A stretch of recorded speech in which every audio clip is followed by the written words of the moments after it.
चले sir class start करते हैं। बिस्मिल्लाहिर्रहमानिर्रहीम।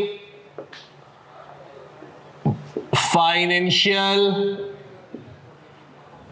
Management FM। सर जी टॉपिक हमारा चल रहा है वर्किंग कैपिटल का। यस बॉस, क्या पढ़ रहे थे हम लोग? सर वर्किंग कैपिटल के अंदर हम लोग इन्वेंट्री मैनेजमेंट पढ़ रहे थे और बॉस आज इसको हमने खत्म कर देना है। आज हमने इसको खत्म कर देना है ताकि फिर हम लोग आगे रिसीवेबल मैनेजमेंट की तरफ चल पड़े। सुने सुने सुने सुने sir, inventory management. Yes boss, inventory management के अंदर हम लोगों ने इकोनॉमिक ऑर्डर क्वांटिटी पढ़ा था सर, ईओक्यू हमने पढ़ा था सर। हमारा कंपनी का ऑब्जेक्टिव क्या होता है? इन्वेंट्री को मैनेज करना, वर्किंग कैपिटल को मैनेज करना। वर्किंग कैपिटल को मैनेज करने में आपके पास क्या थी सर? इन्वेंट्री को मैनेज करना। इन्वेंट्री को मैनेज सर कम नहीं करना बल्कि उसको मैनेज करना। सर कैसे मैनेज करना? इतनी खरीदो जिससे आपकी ऑर्डरिंग कॉस्ट और होल्डिंग कॉस्ट कैसी हो जाए सर? मिनिमम हो जाए। सर परचेस प्राइस को हमने क्या करवाया था? इग्नोर किया था। क्या अजम्पशन लेते हुए मेरा भाई कि डिस्काउंट कैसा मेरे पास नहीं मिलेगा। सर दूसरी एक और अजम्पशन भी है। क्या अजम्पशन है sir? Through out the year आपकी जो डिमांड है वो कांस्टेंट होगी। अगर डिमांड यूं स्विंग चलेगी ना, पूरे साल तो आपने बोल दिया 1 लाख की डिमांड है, लेकिन डिमांड यूं स्विंग चलेगी, रमजान में ज्यादा डिमांड आ जाएगी, बकरीद में डिमांड कम हो जाएगी, सर्दियों में कम हो जाएगी, नहीं सर फिर तो मॉडल फेल है ना यार। ये आप तो मंगवा इससे रहो कि आपके pass through out the year consumption demand कैसी रहेगी? सेम पैटर्न पे रहेगी। एग्री करते हैं सर? फॉर्मूला क्या था मेरे पास? 2 multiply by annual demand multiply by ordering cost per order divided by holding cost per unit. Divided by holding cost per unit per annum. मानते हैं? आइए सर। सर हम इसकी प्रैक्टिस कर रहे थे जनाब, हम इसकी प्रैक्टिस कर रहे थे और हम चीजों को आगे लेके चलते हैं। आए सर, आए। आज इस चैप्टर को हमने इंशाल्लाह खत्म कर देंगे। Sir question number 3। हाँ होमवर्क दिया था, कर लिया था बॉस? चलो मुझे फटाफट 2 सेकंड के अंदर करा दो। Question number 3। आइए सर, प्रैक्टिस क्वेश्चन है। सवाल पढ़ने का तरीका, सबसे पहले हम क्या पढ़ेंगे? रिक्वायरमेंट। सर रिक्वायरमेंट है क्या मेरे पास? कैलकुलेट इकोनॉमिक ऑर्डर क्वांटिटी और total cost. Our company use economic order quantity EOQ model to determine the purchase order quantity for material. The demand for the material M234 का material का नाम है 12,000 unit every 3 month. Sir खूबसूरत बात, हमें चाहिए होती है एनुअल डिमांड। ये एनुअल नहीं है, ये हर 3 महीने की है। सर अपने को चाहिए होती है एनुअल डिमांड। बोले तो 2 multiply by annual demand. Sir मेरे पास हर 3 महीने की डिमांड है। कितनी? 12,000 है 3 महीने की। तो 1 साल में 3 महीने कितनी दफा आते हैं? 4 दफा। तो सर एनुअल डिमांड कहना क्या चाहते हैं? 48 कितने हो गए? 48,000 मल्टीप्लाई बाय आगे the item cost of rupees of $80 per unit and the annual holding cost is 6% of the purchase cost per year. The cost of placing an order. Sir 1 unit place करने की cost कितनी है? 250 divided by sir holding cost कितनी है मेरे पास? Purchase price 80 का 6% कितना? 4.8। लड़के EOQ कितना? 2236 यूनिट। सेकेंड रिक्वायरमेंट में क्या बोल रहा है कि जनाब मैंने टोटल कॉस्ट कैलकुलेट करनी है। सेकेंड रिक्वायरमेंट में बॉस मैंने टोटल कॉस्ट कैलकुलेट करनी है। सर टोटल कॉस्ट कैसे कैलकुलेट होती है? Purchase price.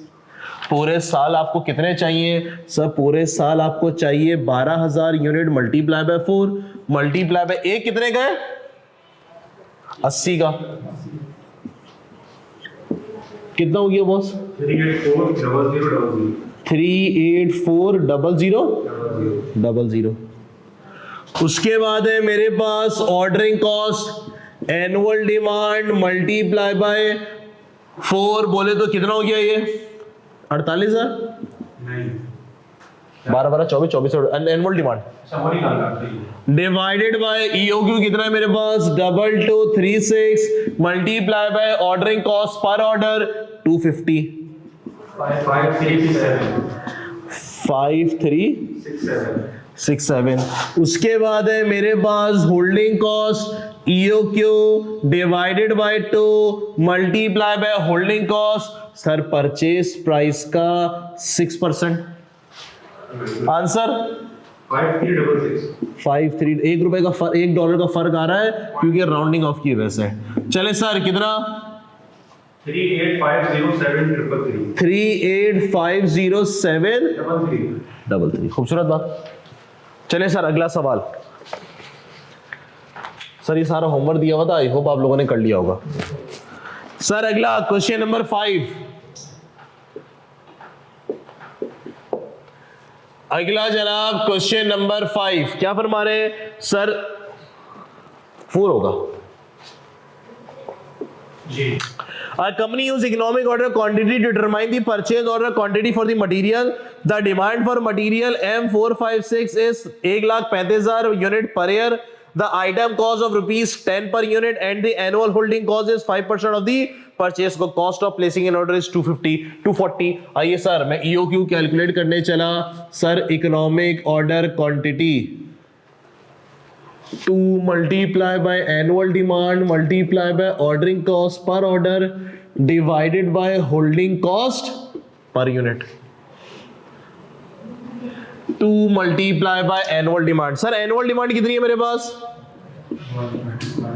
135,000 multiply by ordering cost कितनी है मेरे पास 240 divided by holding cost कितनी है मेरे पास परचेज प्राइस का 5%। परचेज प्राइस कितनी है 100 का 5% बोले तो 5। Answer please 3600। हाँ 3600 यूनिट।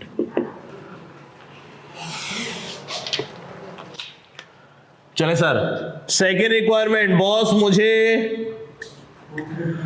टोटल कॉस्ट कैलकुलेट करनी है पर एनम सालाना, ऐसा ही है लड़के। Yes boss purchase price sir मेरे पास एनुअल डिमांड कितनी है 1,35,000 मल्टीप्लाई बाय एक कितने का 100। हाँ कितना बताओ 135,000,000। उसके बाद है मेरे पास ordering cost annual demand divided by EOQ multiply by ordering cost per order 240 कितना सर 9,000। उसके बाद है मेरे पास holding cost 3,600 divided by 2 multiply by holding cost 100 का 5% बोले तो 5 कितना बॉस 9,000 कितना हो गया 135,18,000। ठीक है मेरा भाई लोग बेहतरीन माशाल्लाह चीता हो गया भाई। Sir question number 5 boss question number 5 आइए सर। सर क्वेश्चन नंबर 5 में क्या है मेरे पास company use chemical compound XYZ in its production process. XYZ cost of $1120 per kg each month the company use 5,000 kg of XYZ and the holding cost per kg per annum 20। Every time the company place an order for the XYZ it incurred an administrative cost of $180। Sir सबसे पहले फिर वही बात मुझे EOQ निकालने का। Sir EOQ हम कैसे निकालेंगे 2 multiply by annual demand multiply by ordering cost per order divided by holding cost per unit 2 multiply by annual demand. Yes boss annual demand कितनी है बॉस मेरे पास ये बोल रहे हैं each month the company use. भैया मंथ नहीं चाहिए होता मेरे को सर एनुअली चाहिए होता है 5,000 मल्टीप्लाई बाय 12 बोले तो 60,000 हो शायद 60,000 मल्टीप्लाई बाय ऑर्डरिंग कॉस्ट कितनी है मेरे पास? 180 और होल्डिंग कॉस्ट कितनी है बॉस? 20 होल्डिंग कॉस्ट है मेरे पास 20। तो सर मेरे पास EOQ कितना हो गया? 1039 मिनट्स। फिट है? चले सर टोटल कॉस्ट निकालने चला। सर जी मैं टोटल कॉस्ट निकालने चला पर एनम। मैं टोटल कॉस्ट निकालने चला per annum.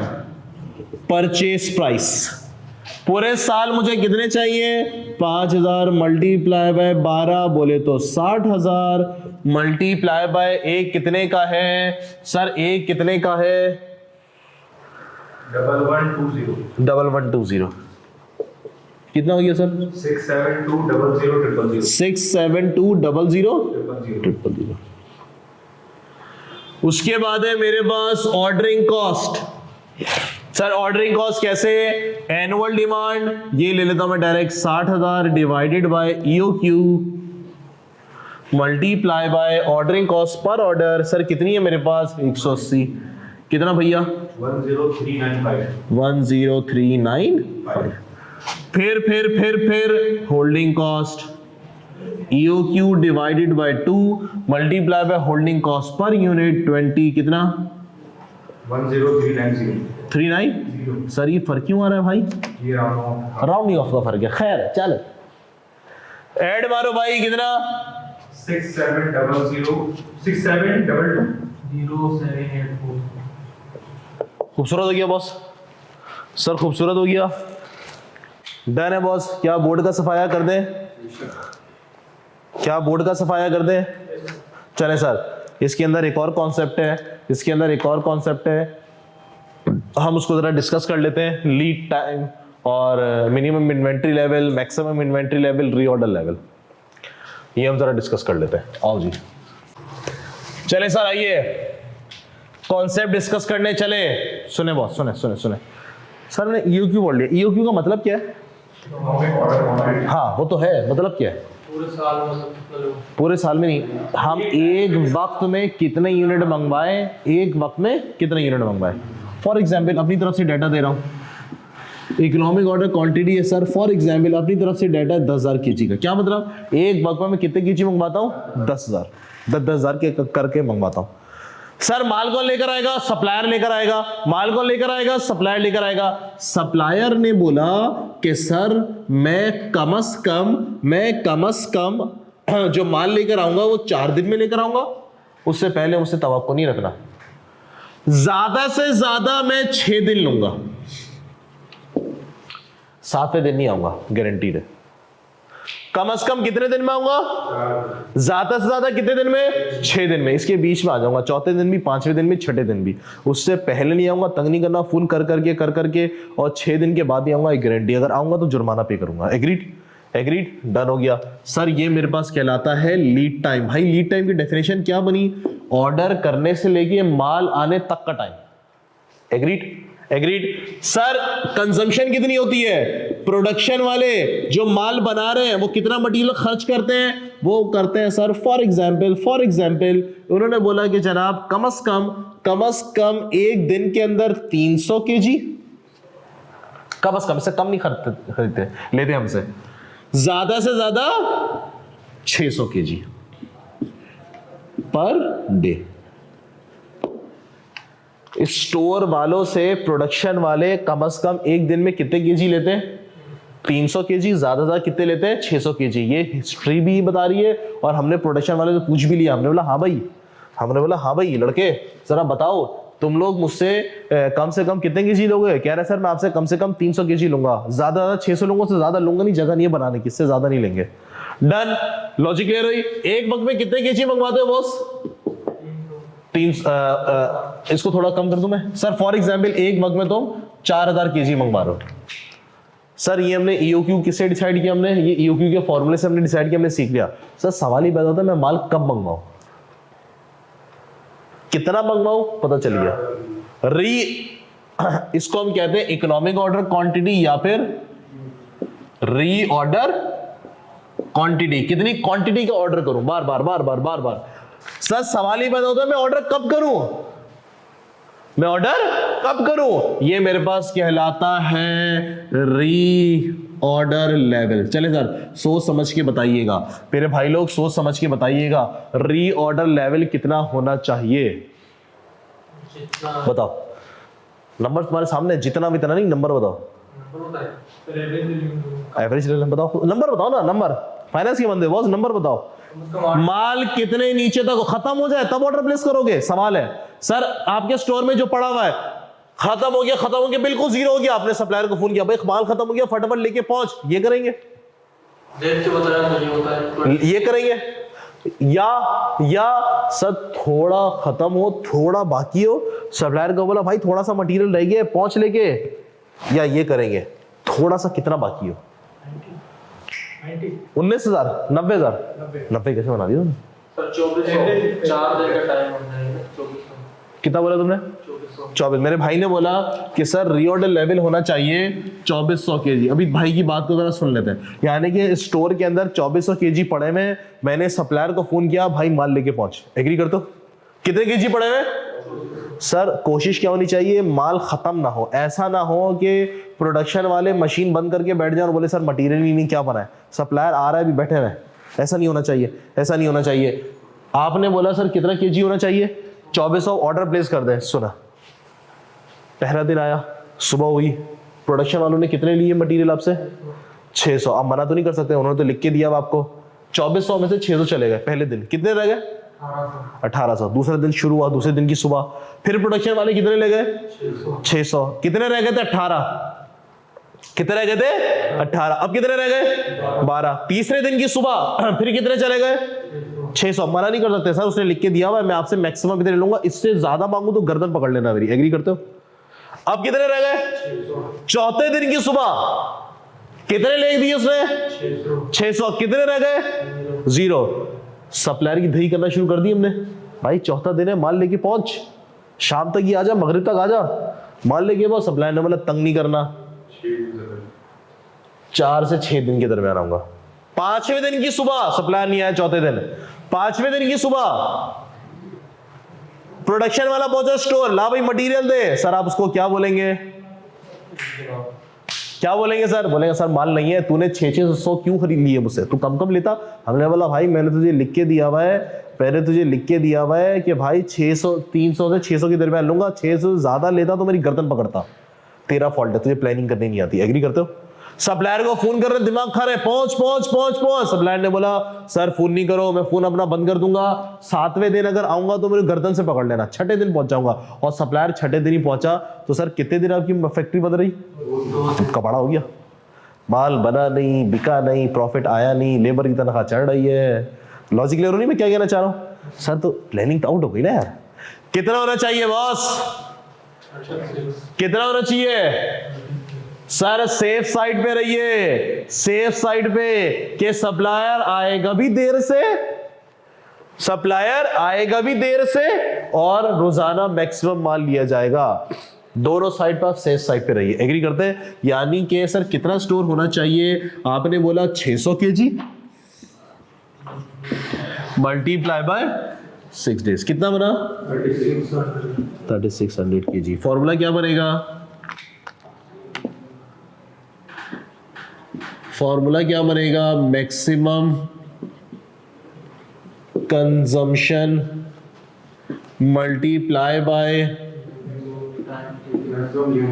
Maximum lead time. बात मानते हैं सर? किसी का एतराज? लॉजिक समझ में आई? कॉन्सेप्ट समझ में आया? आगे बढ़ जाऊं लड़के, आगे बढ़ जाऊं। सर दूसरा कॉन्सेप्ट, सर स्टोर में मैक्सिमम इन्वेंट्री का लेवल कितना होगा? स्टोर में मैक्सिमम इन्वेंट्री का लेवल कितना होगा? क्यों? मैंने बोला भाई मेरा स्टोर रूम बनाना है, डिसाइड करना है, पता होना चाहिए कितनी जगह। ऐसा ना हो कि जब आपके पास माल आए और स्टोर खचाखच भरा हुआ हो और सारा माल दरवाजे के बाहर पड़ा हुआ, बारिश हो जाए, खराब हो जाएगा। ऐसा ना हो बहुत बड़ा स्टोर आपने बना लिया, अंदर क्रिकेट चल रही हो, ऐसा भी नहीं होना चाहिए। एक रेगुलर है सर, स्टोर का साइज डिसाइड करने के लिए मुझे पता होना चाहिए कि सर पूरे साल में किस टाइम पे मैक्सिमम इन्वेंट्री का लेवल कितना होगा। ये मेरे पास क्या कहलाएगा? सर ये मेरे पास क्या कहलाएगा? मैक्सिमम ये मेरे पास क्या कहलाएगा, मैक्सिमम इन्वेंट्री लेवल। बात समझ आई बॉस, मैंने क्या बोल दिया? सर कितना होना चाहिए खुद बताओ, स्टोर किस हिसाब से रख के डिसाइड करो, ठीक है? Maximum capacity of store. कितनी नंबर तुम्हारे सामने है बॉस, मुझे नंबर बताओ। नंबर सब तुम्हारे सामने है, नंबर बताओ। लफाजिया नहीं, फाइनेंस के बंदो नंबर से खेलो। 4000 कितनी होनी चाहिए? 4000 के हिसाब से। लड़के ऐसा ही है, ऐसा ही है, मान लो तुम्हारी बात। 4000 के हिसाब से स्टोर डिजाइन करवा दूं, 1 kg भी दरवाजे के बाहर नहीं होना चाहिए। हाँ चलो, मेरे भाई ने बोला, अनस भाई ने, कि सर आप ना 4000 के हिसाब से स्टोर का स्ट्रक्चर खड़ा कर दें। ठीक है सर, मैंने 4000 kg के हिसाब से खड़ा कर दिया। अब सुनना जरा गौर से लड़के,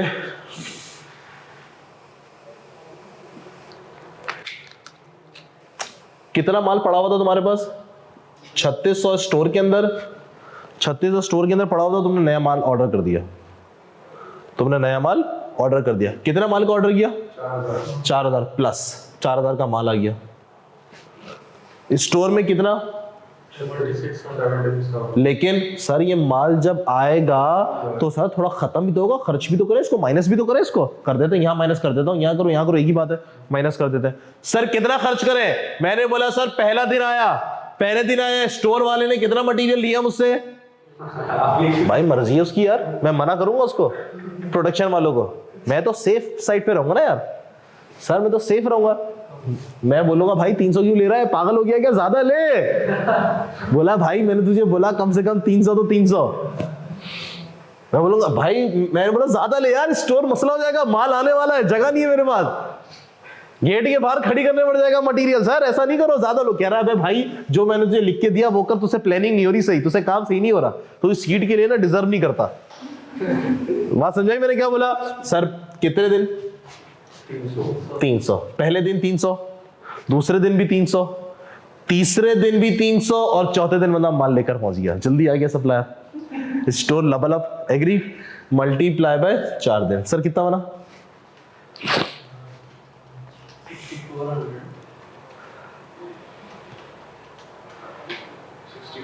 तो सर ये तो तुमने स्टोर कितने हिसाब से डिजाइन करवाया? तो मटेरियल के बाहर रखोगे, दरवाजे पे, रोड पे रखोगे, रोड बंद करोगे? सवाल लॉजिक जरूरी है सर, हमें तो सेफ रहना ना यार। एग्री करते हो? तो सर इसका फॉर्मूला क्या बनेगा मेरा भाई? 3600 क्या था मेरे पास?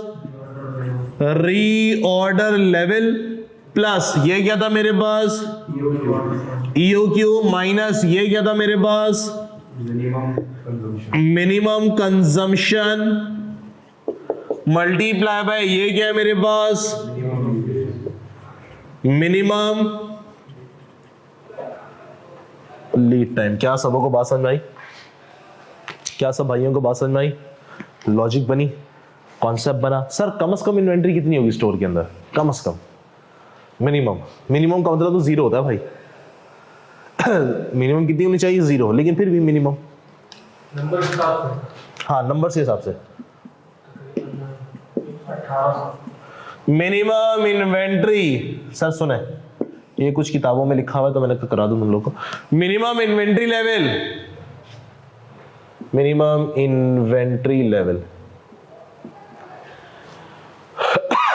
सर कम से कम हमने रीऑर्डर लेवल कितने यूनिट पड़े हैं मेरे पास? 3600, और मैंने ऑर्डर प्लेस कर दी, भी ऑर्डर आया नहीं है। कराची के अंदर ट्रक एंटर हो गया, बस आने वाला है। कम से कम इन्वेंट्री। सर स्टोर में ज्यादा से ज्यादा कंजम्पशन हो, प्रोडक्शन फ्लोर में ज्यादा से ज्यादा कंजम्पशन होगी तो स्टोर के अंदर माल कैसा होगा? कम होगा। यहाँ पे अगर मैं maximum consumption multiply by maximum lead time लूंगा तो 0 हो जाएगा आंसर, और मिनिमम होता भी 0 ही है। तो इसीलिए यहाँ पे क्या रखा जाता है? यहाँ रखा जाता है सर नॉर्मल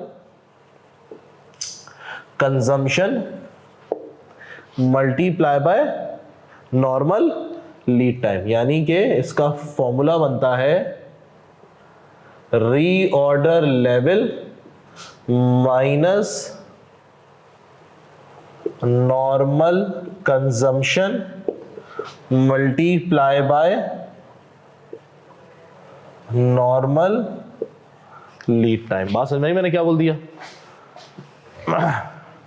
असूलन तो ये हो कि स्टोर में मैक्सिमम कंजम्पशन हो तो और मैक्सिमम लीड टाइम वो लेंगे, उससे तो आंसर 0 आ जाएगा।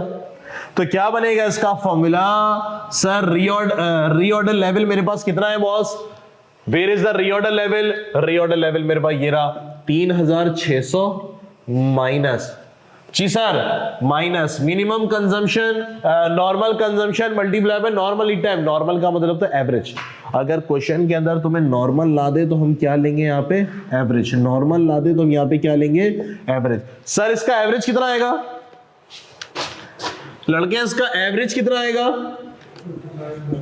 Maximum plus minimum divided by 2 कितना? 450। हम लोग एवरेज नॉर्मली एक दिन में कितना कंज्यूम करते हैं? 450। सप्लायर एक दिन माल कितने दिन में लेकर आया था? एवरेज 5 दिन में। एवरेज 450 मल्टीप्लाई बाय 5 डेज कितना बॉस? 1350 पूरा ना 1350। कम से कम स्टोर में ना इतना माल पड़ा हुआ होगा तुम्हारे पास।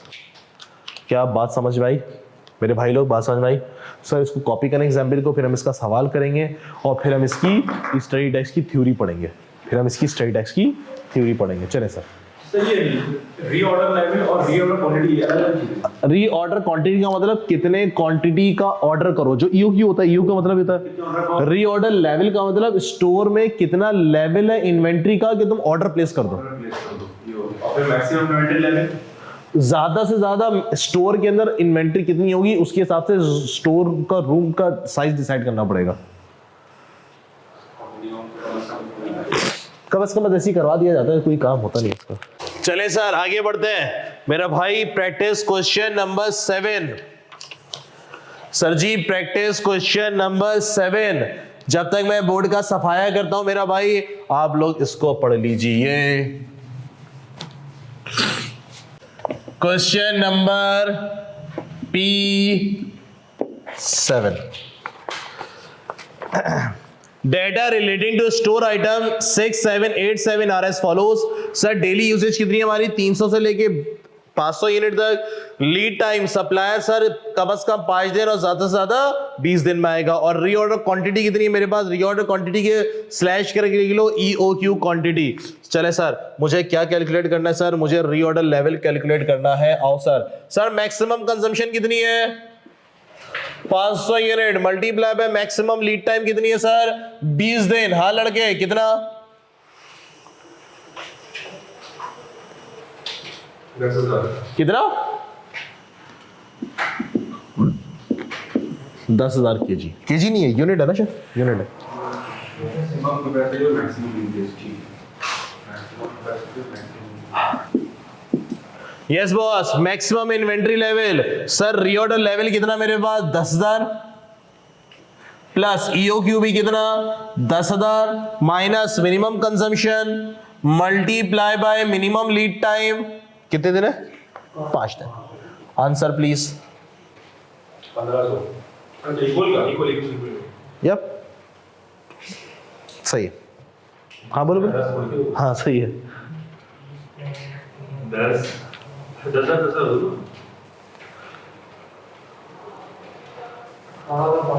18,000। आई होप तुम लोग सही कर रहे होगे। Minimum inventory sir reorder level कितना मेरे पास? 10,000 minus normal consumption multiply by normal lead time. Normal ना हो तो एवरेज, वरना हमेशा नॉर्मल। सर कर लेते भी एवरेज। 300 प्लस 500 डिवाइडेड बाय 2 कितना लड़के? 400। हाँ 5 3 8 सही 400 यूनिट। 5 दिन प्लस 20 दिन डिवाइडेड बाय 2 कितना? 12.5 कितना sir? 400 multiply by 12.5। Yes boss answer please. 5000। हाँ 5000 5,000 श्योर ना? 5,000 फिट है सर। कॉपी करें। इन्वेंट्री नॉट तो बोनस 2 चीजें निकालनी होगी। हाँ। सिर्फ बोलेगा इन्वेंट्री बोलेगा वैसे एग्जाम में बोलता है कि आपको क्या निकालना है। चले सर इसको कॉपी करेंगे और फिर हम जो है इसकी थ्योरी को रीड करेंगे।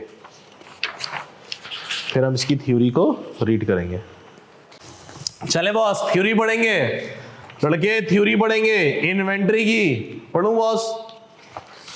The objective of inventory. Sir मुझे एक बात फिर से बता दो सर इन्वेंट्री कहीं हम लोग पढ़ क्या रहे हैं? सर हम लोग वर्किंग कैपिटल पढ़ रहे हैं और वर्किंग कैपिटल के अंदर सर हमारी कोशिश क्या है कि अपनी इन्वेंट्री को क्या रखना सर? अपनी इन्वेंट्री को मैनेज करना, मेंटेन करना। Inventory is a major investment of many companies. Manufacturing companies can easily be carry inventory equivalent to between 50% to 100% of the revenue of the business. Sir ऐसी बात है, मैन्युफैक्चरिंग बिजनेस के अंदर सारा खेल किसका होता है? इन्वेंट्री का होता है सर, और वो रेवेन्यू का 50-60% क्लोजिंग स्टॉक मेंटेन करते हैं। इन्वेंट्री नहीं है तो भाई माल ही नहीं बनेगा ना यार, सबसे बड़ी टेंशन वाली चीज है। It is therefore essential to reduce the level of inventory held to be necessary minimum. Sir एक बैलेंस होना चाहिए, बहुत ज्यादा नहीं होना चाहिए, बहुत कम नहीं होना चाहिए। अगर तो इन्वेंट्री आपने कम रखी है, सर सुने, अगर तो आपने इन्वेंट्री का लेवल कम रखा है तो सर हो सकता है कि आपके पास इन्वेंट्री शॉर्ट हो जाए, प्रॉफिटेबिलिटी का मसला हो जाए। आपने बहुत ज्यादा प्रॉफिट इन्वेंट्री रख दी है, सर पैसा ब्लॉक हो गया, पैसा फंस गया, आ गया। एक बैलेंस होना चाहिए सर, बैलेंस होना चाहिए। इन्होंने एक तराजू बना के दिया हुआ है। क्या balance sir? Reduce inventory to the lowest possible amount to minimize the level of capital employed to the funded. Sir एक मिनिमम इन्वेंट्री का लेवल होना चाहिए कि आपके पास पैसे की किल्लत ना हो। ये ना हो कि आपने साल के शुरू में सारा पूरे साल का माल लाके रख दिया, अब पैसा कहां से आएगा? बैंक से लोन लेना पड़ेगा, इंटरेस्ट देना पड़ेगा, बिला वजह के पैसे। सर कम ही नहीं करो, क्या पता मशीनें बंद हो जाएं, माल नहीं बना, सब माल नहीं बनेगा तो बिकेगा नहीं तो प्रॉफिट भी कम होगा। सर एक बैलेंस होना चाहिए। Ensuring that sufficient inventory is held so that it does not run out and disrupt business. Sir run out यानी कि इन्वेंट्री खत्म, जीरो ना हो जाए। फैक्ट्री वाले फारिग बैठे हुए, लेबर बैठ के पत्ते खेल रही है, काम ही नहीं है, सप्लायर आ रहा है माल लेके, ऐसा नहीं होना चाहिए। बैलेंस होना चाहिए।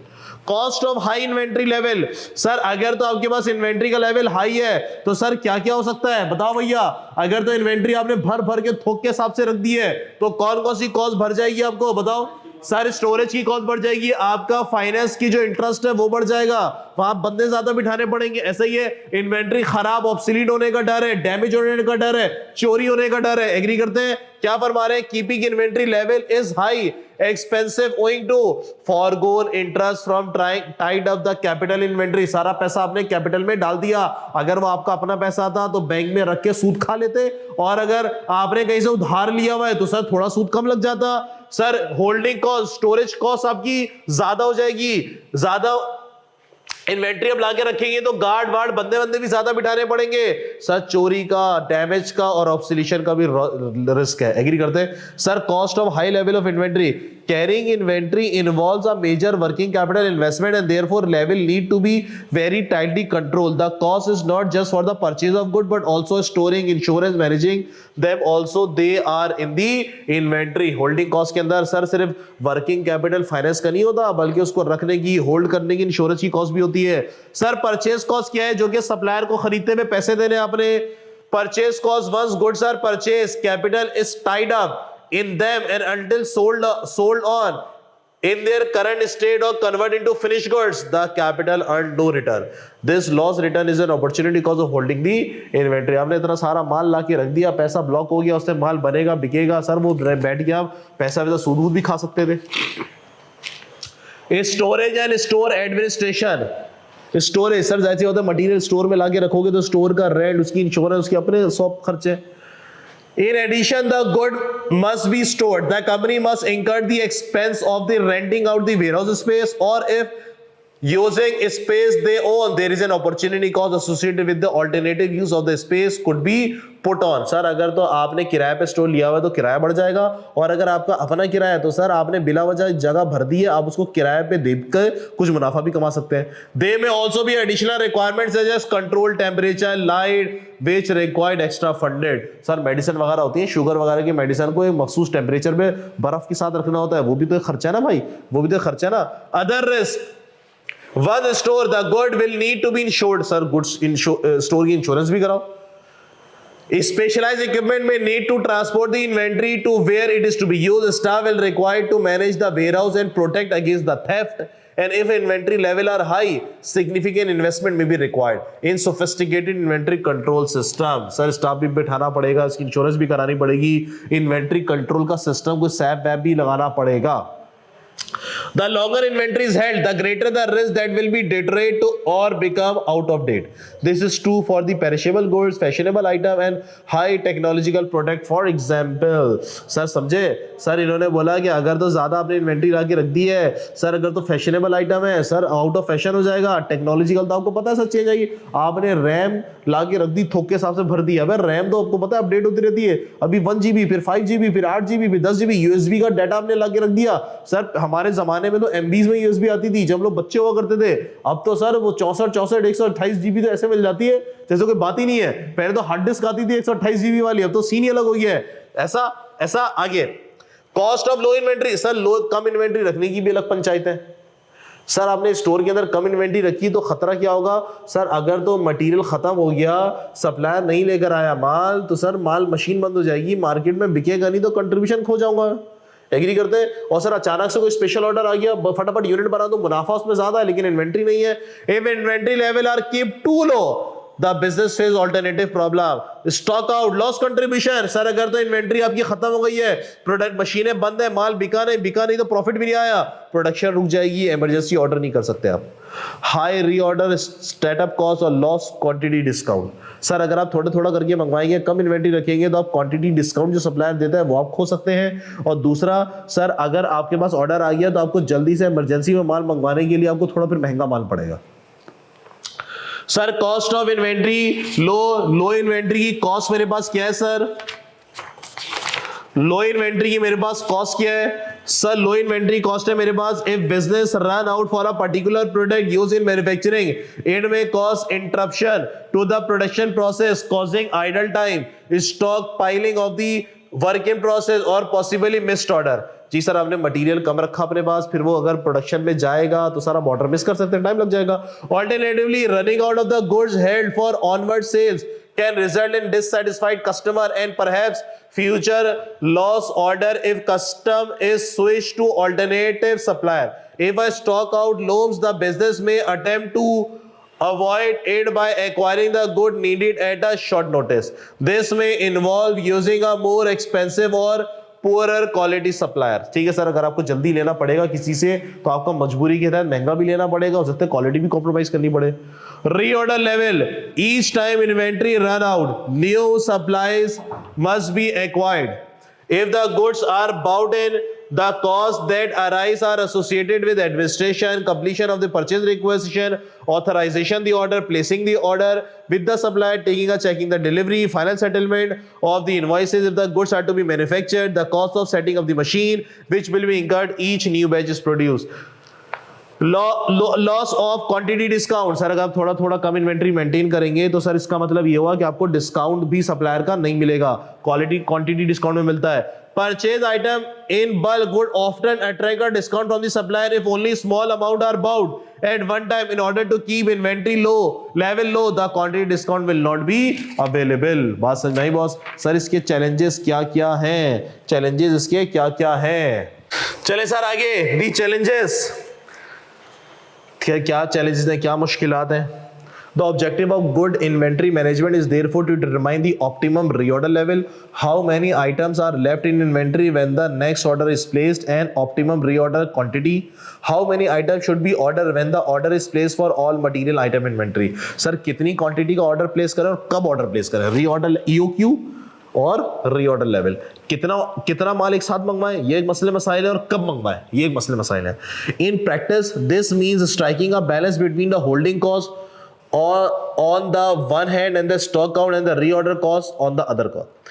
The balance act between the liquidity and profitability, which might also be considered to be trade-off between holding costs and stock count reorder. It is key to any discussion on inventory management. Terminology other key terms associated with inventory include lead time. Sir lead time हमने क्या बोला था, माल order करने से लेके माल आने तक का time. The lag between when the order is placed and the item is delivered. Agreed.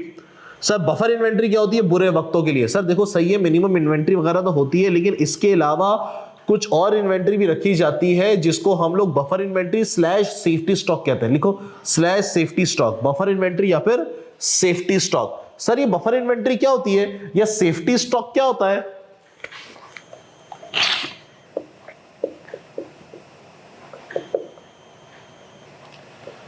Buffer inventory या फिर सेफ्टी स्टॉक क्या मतलब सर? बुरे वक्तों के लिए आपने इन्वेंट्री को रखा है, सेफ्टी स्टॉक। हमने कहा सर कभी भी ऐसा होता था सप्लायर ना आए, स्ट्राइक हो जाए, हालात खराब हो जाए, नहीं है सर कुछ ना बुरे वक्तों के लिए इन्वेंट्री को रख दो, ये कहलाती है बफर इन्वेंट्री या safety stock.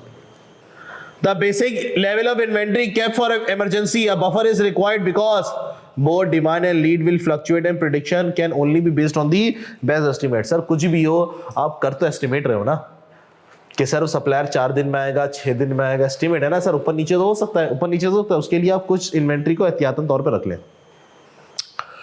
Ensure you can distinguish between the various item use, reorder level, reorder quantity, lead time and the buffer inventory।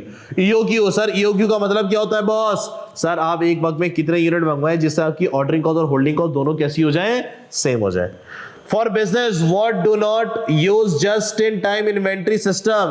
Discuss more detail in below. There is an optimum order quantity for inventory item known as economic order quantity. The challenge, the aim of EOQ model is to minimize the total cost of holding and ordering cost. Yes sir, हमारा मकसद क्या होता है? Ordering cost और holding cost को minimize करना। To minimize the total cost of holding and ordering cost, it is necessary to balance the relevant cost. Sir relevant cost लेते, मैंने बोला था इररेलेवेंट को हम क्या करते थे? इग्नोर करते थे। The variable cost of holding and the fixed cost for placing an order. Holding cost के बारे में क्या बोला? The formula assume that it cost a certain amount to hold a unit of inventory for a year, refer to the CH in the formula। इन्होंने CH के नाम से दिया हुआ है होल्डिंग कॉस्ट ना, cost holding in the formula. Therefore as an average level of inventory increase, so that will be the total annual holding cost incurred because of the assumption that demand per period is and is constant below. Conclusion can be drawn over the average period level in a relationship to the order quantity। Sir सुने, मैंने वो क्या बोला था? Holding inventory का मतलब inventory को hold करने की कॉस्ट। सर मैंने EOQ माल मंगवाया, फॉर एग्जांपल EOQ मेरे पास 10,000, क्या हर वक्त 10,000 पड़ा रहेगा? नहीं सर, 10,000 से नीचे 8,000, 7,000, 2,000, 3,000, 1,000, 500, 100, फिर माल आ गया, फिर नीचे नीचे नीचे से फिर माल आ गया, फिर नीचे, ऐसा ही है। तो इसके लिए हम लोग क्या करते थे? एवरेज करते थे। याद है? याद है एवरेज करते थे। बॉस होल्डिंग कॉस्ट का फॉर्मूला क्या बनता था मेरे पास? सर जी होल्डिंग कॉस्ट का फॉर्मूला क्या बनता था? EOQ divided by 2, divide by 2 is what is average multiply by holding cost per unit. Sir ये इन्होंने बना के दिया हुआ ग्राफ है, माल आया फिर नीचे नीचे नीचे नीचे, फिर माल आया फिर नीचे नीचे, तो उन्होंने डिवाइड बाय 2 एवरेज करके लिखा हुआ है। एग्री कर गए? If Q is the quantity order, the annual demand cost will be calculated as, sir वही है Q यानी कि EOQ divided by 2 multiply by average. Agreed? Agreed. We therefore see an upward sloping relation between the reorder quantity and the total holding cost। Sir अगर तो आप unit ज्यादा करते रहेंगे, अगर तो EOQ आपका बढ़ता रहेगा, ये चीज अगर बढ़ती रहेगी तो सर ये भी तो ज्यादा होता रहेगा ना यार। इसीलिए ग्राफ इन्होंने ऐसा बनाया है। जितनी ज्यादा क्वांटिटी का ऑर्डर करोगे तो स्टोर में तुम्हें रखना भी ज्यादा पड़ेगा, उसकी होल्डिंग कॉस्ट भी ज्यादा लगेगी, पैसा भी इतना फंस जाएगा। क्यों सर? अगर मैं कोई इन्वेंट्री नहीं मंगवाता, स्टोर में कुछ भी नहीं रखता, तो होल्डिंग कॉस्ट कैसी होगी? 0। कम मंगवाऊंगा यूनिट तो होल्डिंग कॉस्ट भी कैसी आएगी? कम। ज्यादा यूनिट मंगवाऊंगा तो होल्डिंग कॉस्ट भी कैसी होती रहेगी? ज्यादा होती रहेगी। बात समझ में आ रही है बॉस? बात समझ में आ रही है बॉस? आगे बढ़े, आगे बढ़े। Next, the model assume that a fixed cost is incurred in every time an order to place, referring to the CO। CO का मतलब ordering cost in the formula। Therefore the ordering cost increase, there is a fall in the number of order required will reduce। Sir ordering cost का formula हमने क्या पढ़ा था? Sir जी ordering cost का हमने formula क्या पढ़ा था? लड़के बताओगे? Annual demand divided by EOQ multiply by ordering cost per order. ऐसा ही है। आइए सर, इन्होंने फॉर्मूला लिख के दिया हुआ है, ordering cost per order multiply by number of orders. इन दोनों को मैं डिवाइड करूंगा तो मेरे पास क्या आ जाता था? Number of orders. Number of orders. However, fixed nature of the cost result in the downward slope. Sir क्योंकि ऑर्डरिंग कॉस्ट आपकी फिक्स कॉस्ट होती है तो इसीलिए ग्राफ कैसा बनता है, फिक्स कॉस्ट का, ऑर्डरिंग कॉस्ट का.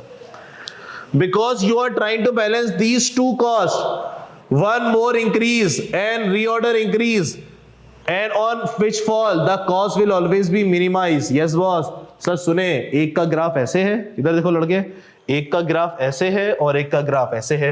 उसको अगर मैं यहाँ पे इनकॉर्पोरेट करवा लूं तो वो पॉइंट जहां पे मेरे पास ऑर्डरिंग कॉस्ट और होल्डिंग कॉस्ट बराबर होती है उसको मैं क्या बोलता हूं, economic order quantity.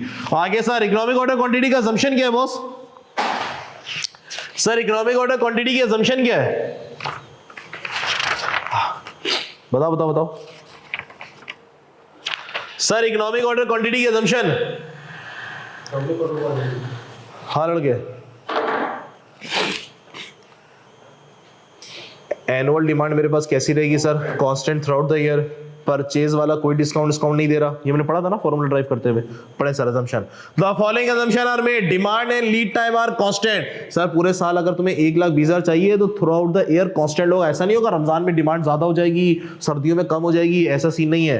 Purchase price कैसी रहेगी, कांस्टेंट रहेगी, कोई डिस्काउंट नहीं है और बफर स्टॉक नहीं है. बुरे वक्तों के लिए कोई इन्वेंटरी नहीं ली हुई आपने, ये इसकी assumptions है. These assumptions are critical and should be discussed when consider the validity of the model and its conclusion. For example, in practice, demand and the lead time may vary. उसके बाद इन्होंने नीचे EOQ का formula दिया हुआ है. उसके बाद इन्होंने नीचे EOQ का फॉर्मूला दिया हुआ है. जी मेरा भाई, बात समझ में आई बॉस? बात समझ में आई सर?